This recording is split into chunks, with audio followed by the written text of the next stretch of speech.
So my foray into sort of mobile phones, especially with sort of the Sagem phone that I did a video about before, I thought I'd go into a bit more detail and show some more of the phones that we have in my house.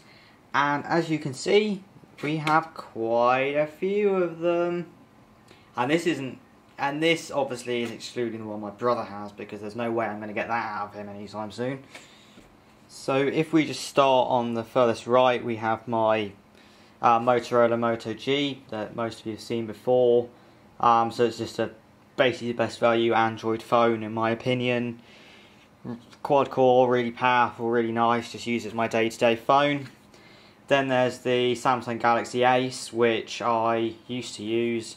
A bit worse for wear, as you can see, like with the wire there, but it's given me, good service over the years. Only an 800 MHz processor, 384 meg of RAM, and some pitiful 100 meg of onboard storage. So I mean, it really struggled with even the most basic sort of online browsing tasks, and the only app I could really get going on it was Facebook, which then swallowed up the entire memory. So that's not very good. It does have micro SD, but of course some apps have to reside on the memory card, on the internal memory. So then we move over, and then we get to this, which is a Scion Ep10, which is sort of my dad's phone. So it's quite a monster, as you can see. It's yet another sort of resistive touchscreen sort of stylus phone, which has a barcode reader. Goodness knows why, but because it just uses a phone for sort of internet browsing and stuff. And you can see I've just got it next to my Pidion, which is sort of my equivalent of that, but sort of cheaper and a little bit older. So for example, the Scion has a more powerful, like 800 MHz processor compared to the Pidion, which also has an 800 MHz processor. Being used, the Scion is noticeably faster.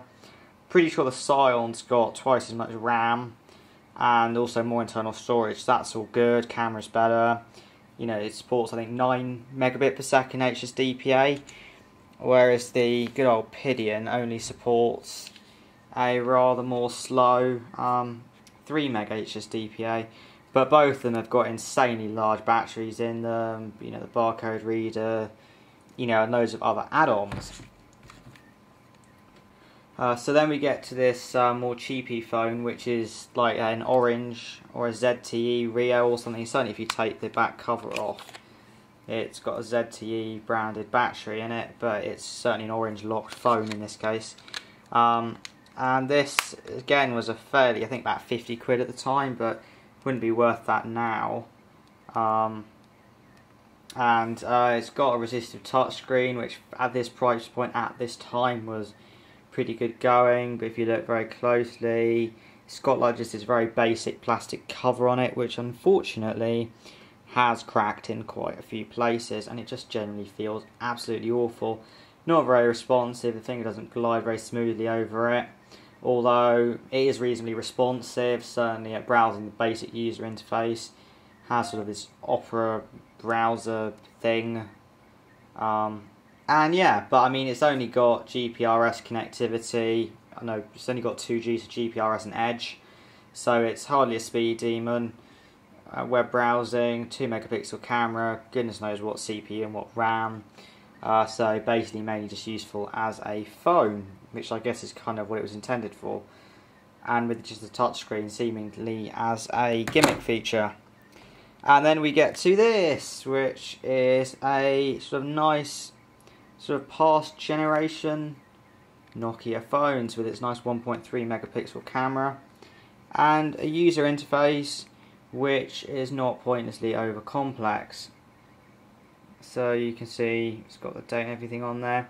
Battery lasts fairly well despite me living in a pretty much no signal area, as you can see there, and the fact it doesn't, so all in all it's quite a nice little phone really. Web browsing functionality is very limited, and again this doesn't have Wi-Fi, so you can see there GPRS not available, connection not available, but the browser is very, very simple, so you can be assured of that. But as phones go, it's perfectly capable of you know, calling people, texting them, and it works well in the car as well, which also makes a change. And then finally there's the sort of Sagem, which is basically just a cheaper, similar age version of the Nokia there.